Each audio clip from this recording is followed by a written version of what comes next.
বন্ধুরা, আজকে আমরা চলছি ইস্কন বৈকুণ্ঠ হিলে। রাধাকৃষ্ণ মূর্তিটা এমন হয়, রাধাকৃষ্ণ আর নিচে এরকম জগন্নাথ সুভদ্রা মূর্তি আছে। তো ওখানে ফটো নিতে দেয় না। তো বন্ধুরা, আমি আগে থেকে বলে রাখলাম এটা এআই জেনারেটেড পিকচার, কিন্তু এরকমই দেখতে আর কি। ঠিক আছে, দেখো এখন আমরা ঢুকছি ইস্কন মন্দিরে বৈকুণ্ঠ হিলে। তো হেঁটে হেঁটে যেতে হয়, বেশ কিছুটা হাঁটতে হয় অ্যাকচুয়ালি দর্শনের জন্য। তো হেঁটে হেঁটে যাচ্ছি ঠাকুরকে দর্শন করতে, তারপর তোমাদের গিয়ে দেখাচ্ছি। ঠিক আছে, সাইডে ভিউটাও দেখতে পারো। দেখো পুরো সিটি ভিউটা দেখা যাচ্ছে এখান থেকে একদম পুরো। আর এই তো আমরা যাচ্ছি, চলে এসছি।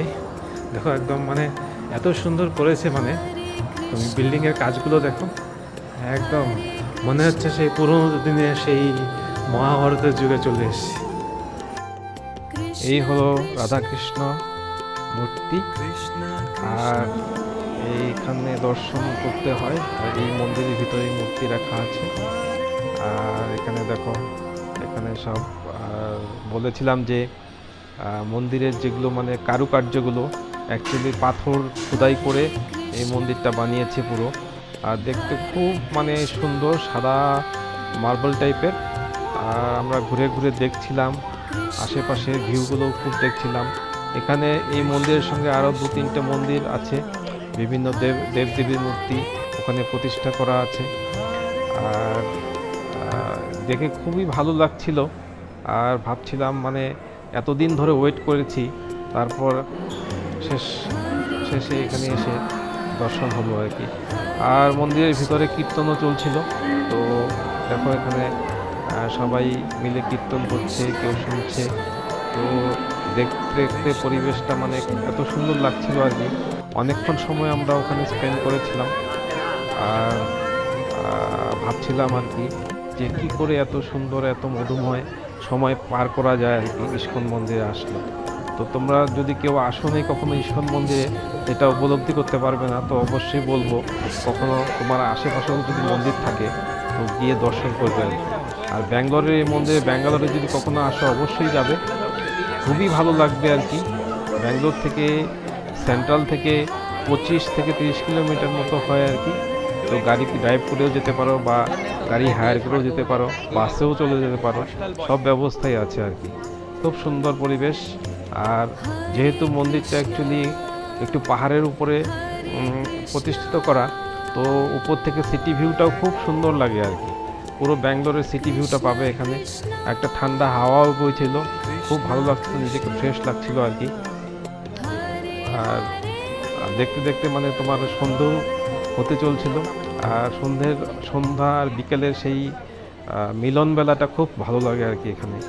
তো ভেতর থেকে সেই হরে কৃষ্ণ আর কীর্তনের আওয়াজ, আর সঙ্গে মানে সেই তোমার ঠান্ডা বাতাস, খুবই ভালো লাগে পরিবেশ।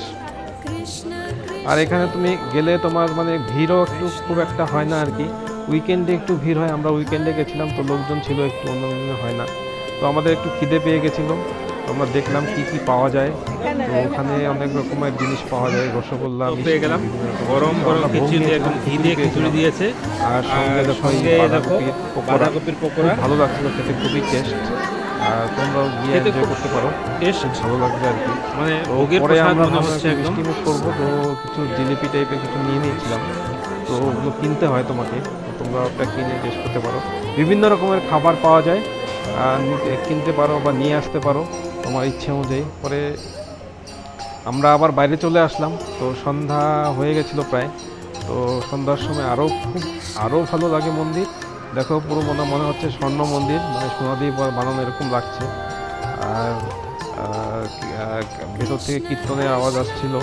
আর এই দেখো বাইরে অ্যাকচুয়ালি উপর থেকে দেখতে পাচ্ছ, মানে হিল যে বোঝা যাচ্ছে একদম পুরো আর কি উপরের থেকে। তো উপর থেকে তুমি পুরোটা দেখতে পারো। এরকম দেখতে দেখতে মানে সময়টা কেটে গেল, কতক্ষণ সময় কেটে গেল বুঝতেই পারলাম না। তো তোমরা যাও, গিয়ে জায়গাটা এনজয় করো, ঠাকুরের কাছে প্রার্থনা করো, কীর্তন করো, হরিনাম করো, মনটা খুব ভালো লাগবে। হরিনাম করলে মনটা এমনিই খুব ভালো লাগে, কীর্তনের সঙ্গে যুক্ত হলে মনটা খুব ভালো লাগে, মনে শান্তি পাওয়া যায়। জীবনের এই বাইরের যে ব্যস্ততা, সেই ব্যস্ততা থেকে এসে একটু এই মন্দিরে আসার জন্য মানে অনেক অনেক টাইম বের করতে হয়, টাইম বের করে আসতে হয়। তো তোমরাও যাও। আজকের জন্য এটুকুই। হরে কৃষ্ণ।